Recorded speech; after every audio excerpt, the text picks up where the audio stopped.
ننګرهار کې د داودزي په نوم یو خصوصي روغتون 1500 کسانو ته چې ماشومان او لویان پکې شامل دي په وړیا ډول عملیات ترسره کوي. د دې روغتون سرطبیب ډاکټر چمن هیلمن وایي دغه عملیاتونه د عمومي جراحي، یورولوژي، انټي او نورو څانګو کې ترسره کیږي. بدې کې تقریبا 1.5 سل تنه ناروغان چې دي عمومي جراحي او یورولوژي څانګې ترسره کیږي.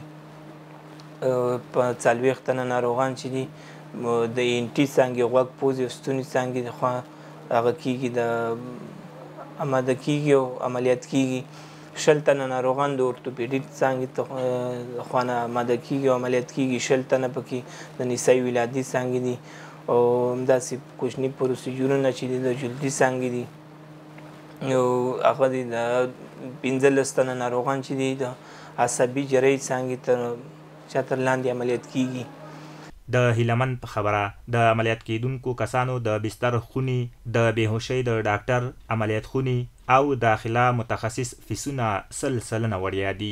دغه راز د ننګرهار عامې روغتیا رئیس مولوي امین الله شریف د بېوزله هیوادوالو د لاسنیوي په پار د داودزي روغتون مسؤلینو دغه اقدام ستایي او د نورو خصوصي روغتونونو له مسؤلینو هم غواړي چې د خپلو بېوزله هیوادوالو لاسنیوي وکړي. نو د دې لپاره چې موږ سره په ضمن کې خصوصي سکتور پیاوړی وي، نو زمونږ نیم بوج دی هغه خصوصي سکتور پورته کوي. نو د دې لپاره موږ د ښه اقدام بولو. د نورو شفخانونه موږ دا غوښته ده چې هغوی هم داسې اقدام وکړي، همداسې دوی د وضعي په شکل باندې همداسې یو وړیا اپریشن اعلان کړي او د خلکو اړتیا ضرورتونه وکړي پوره شي. بلخوا روغتون کې عملیات شوي کسان اسرار الله او منګل د روغتون له خدماتو او درملنې خوشحاله دي. د وړیا هغه شی و چې وړیا عملیاتونه کوي، نو په داودزي معالجوي کې راته وړیا عملیات وشو او په دوا کې هم راسره 10% کومک وکړو.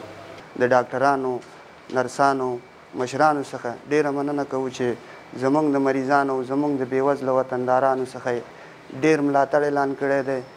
د میانات 100% وړیاو، د روغتون د وطاق 100% وړیاو او په د دوا په هغه کې نو 10% تخفیف هم موږ ته اعلان شوی دی. د دغه خصوصي روغتون مسؤلین وایي د عملیاتونو دغه پروسه یې د 2023 کال پیل کړې چې لومړی 100 تنه او سږ کال د ناروغانو شمیر 1500 تنو ته لوړ کړ.